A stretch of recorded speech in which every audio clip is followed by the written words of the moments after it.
ఈరోజు ఈ స్విమ్మింగ్ పూల్ని ప్రారంభించడానికి ముఖ్య కారణం ఇప్పుడు అక్కడ ఉన్నటువంటి 2014-19గా మున్సిపల్ చైర్మన్గా నేను ఉన్నప్పుడు మా మాణిక్యాలరావు గారు ఎమ్మెల్యేగా ఉన్నప్పుడు ఇక్కడ కాలంలో ప్రమాదం జరిగింది. ఈత కోసం వెళ్ళి కుర్రోడు చనిపోతే ఆ రోజు ఈ సంకల్పాన్ని నాకు భగవంతుడి దయ వల్ల ఏదో చేయాలని మన మంత్రి గారు చెప్తే వేద్దామని చెప్పి ఇది మున్సిపల్ సైట్ అప్పుడు తీర్మానం చేసి చంద్రబాబు నాయుడు గారి ద్వారా ఆ రోజు 77 లక్షల రూపాయలని నిధులు ఇస్తే దాన్ని సద్వినియోగం చేయకుండా కట్టకుండా బిల్డింగ్లు కూడా పడిపోయే పరిస్థితిలో ఊరినకు ఇటుకిటికి పేర్చి వదిలేసిన సందర్భంలో బిల్లుల్లో కాంట్రాక్టర్ కూడా లేని పరిస్థితిలో ఎమ్మెల్యేగా నన్ను గెలిపించిన తర్వాత తాడేపల్లి పట్టణ ప్రజల ఆశను తీర్చాలి. దాన్ని పూర్తి చేయడానికి భగవంతుడి సహాయంతో ఇవాళ ఆర్థికంగా ఇబ్బందులు ఉన్నప్పుడు కూడా మనం P4 లో చేయమని మా గౌరవ ముఖ్యమంత్రి గారు నిరంతరం చెప్తూ ఉంటారు. ప్రజలను భాగస్వాములు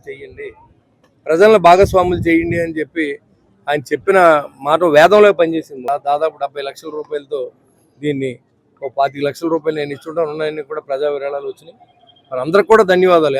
ఒకళ్ళ వల్ల ఈ పని కాదు, ఇది అందరూ కలిసి చేస్తేనే ఒక మంచి కార్యక్రమాన్ని అవుతుంది. చాలా దీనికి ఆటుపోట్లు ఉంటూ ఉంటాయి. అదేవిధంగా మున్సిపల్ కమిషనర్ చెప్పిన వెంటనే జేసీ గారు ఫోన్ చేస్తే జేసీ గారు కమిషనర్ గారు చెప్తే రోడ్డు పెట్టాలంటే రోడ్డు పెట్టడం, కలెక్టర్ గారు చెప్తే డ్రైన్ కూడా పెడదాం మేడం అంటే పెట్టించడం, ఇవన్నీ నా ఒక్కడి వల్ల కాదు. ఇది అందరూ కలిసి భాగస్వామ్యంగా మనం దీన్ని ప్రజలకు అంకితం చేస్తూ ఉన్నాం. ఎవరైతే ఇప్పుడు దాకా దీన్ని కష్టపడి పనిచేశారో వాళ్ళే దీన్ని అందాక పాడు చేస్తారేమో ఉద్దేశంతో కాపలా కాస్తూ దీన్ని ఒక ఏజెన్సీకి ఇచ్చే విధంగా జేసీ గారు కూడా చెప్పాం, కలెక్టర్ గారు చెప్పాం.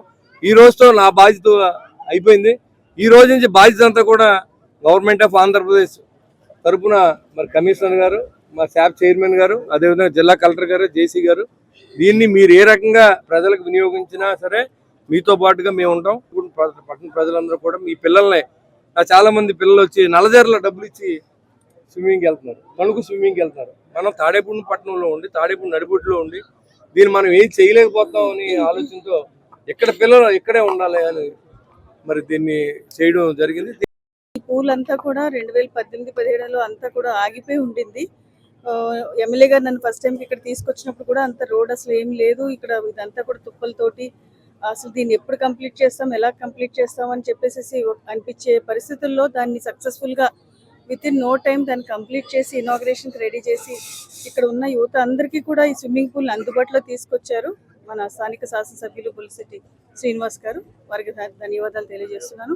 అట్లాగే ఊళ్ళో ఉన్న యూత్, చుట్టుపక్కల వాళ్ళందరికీ కూడా ఈ పూల్ ఎంతో ఉపయోగపడుతుంది. వాళ్ళు నేషనల్ ఇంటర్నేషనల్ కాంపిటీషన్స్కి వెళ్ళడానికి, ప్రాక్టీస్ చేయడానికి చాలా ఉపయోగపడుతుంది. అందరూ కూడా ఉపయోగించుకుంటారని చెప్పేసి కోరుకుంటున్నాను.